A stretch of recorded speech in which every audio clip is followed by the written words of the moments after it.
Quando nós falamos ecumenismo, nós não falamos no sentido assim civil, né, apenas de protocolo social. A gente está falando, sobretudo, da igreja chamada a viver em comunhão, e que os cristãos partilham a vida, a fé, a missão, e que a divisão das igrejas não é vontade de Jesus. A diversidade, sim, estilos, ritos diferentes, né, teologias, espiritualidades, mas que a gente se reconhecesse e desse um testemunho comum para a evangelização, como está na palavra de Deus, que sejam um para que o mundo creia. Então a gente fala, sobretudo, da unidade dos cristãos, e como que as divisões hoje são até escandalosas. Os cristãos de denominações diferentes às vezes se acusam, não se respeitam, não oram juntos. Isso vai além, né, até da caridade. Então, por isso, para a Igreja Católica, que tem uma tradição longa desde a época apostólica, a unidade dos cristãos é um dom do Espírito Santo e deve ser uma tarefa, um ministério nosso. Nós temos diferenças, mas podemos conversar.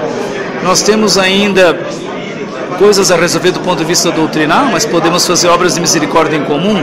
Então, nós podemos educar para a unidade, formar para essa dimensão, orar nesse sentido. É uma graça, é um dom do Espírito Santo a comunhão entre os cristãos. Não é um produto de teólogos, de comissões fechadas.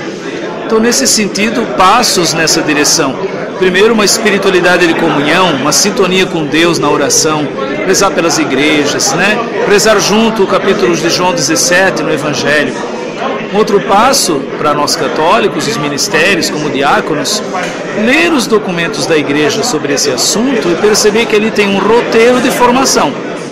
Um outro passo ainda é um projeto de pastoral que inclua essa dimensão e que ajude a fazer pequenas práticas de conhecimento entre as igrejas, pequenas enucleações, projetos em comum. Algumas colaboram, outras não, mas a gente sempre vai construindo um processo.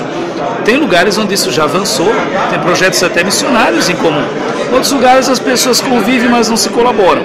Então é uma questão de começar a fazer um trajeto. Nós não temos com todas as igrejas a mesma relação. Isso também é interessante. Quais são as igrejas da nossa área?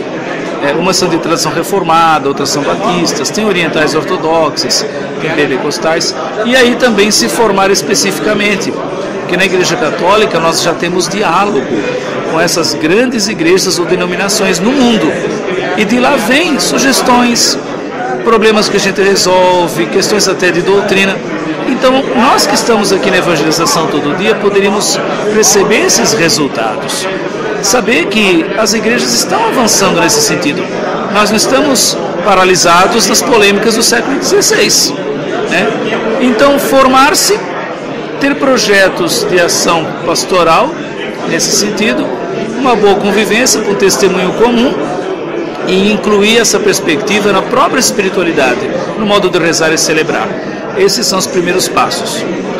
Para os evangelizadores que já têm essa experiência, como eu e outros, a gente já está em níveis mais comprometidos de unidade dos cristãos.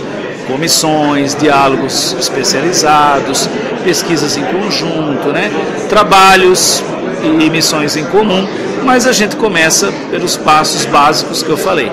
Oração, formação para ministério nessa linha e ser receptivo, né? Entendendo que, embora as igrejas tenham suas diferenças, nós poderíamos estar mais em comum para algumas ações importantes de testemunho, de ação, que mostram um pouco a cara dos cristãos no Brasil.